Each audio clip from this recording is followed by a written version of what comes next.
истории не нуждалась? Нет. То есть все было более-менее стабильно, хорошо.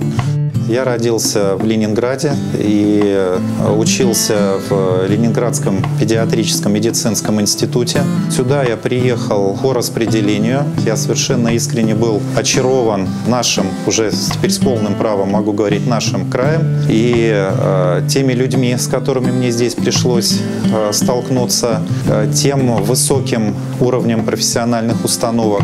Ну и, конечно, природа поглотила меня практически с первого года здесь жизни. Вот эта сказка, что все перспективные уезжают из республики. Когда есть желание, планов профессиональных просто колоссальное количество. Надо жить, где ты живешь, где тебе хочется жить, где у тебя есть ощущение дома. И вспоминаю Арсения Тарковского: «Живите в доме, и не рухнет дом». Вот я считаю, что надо вот на это опираться.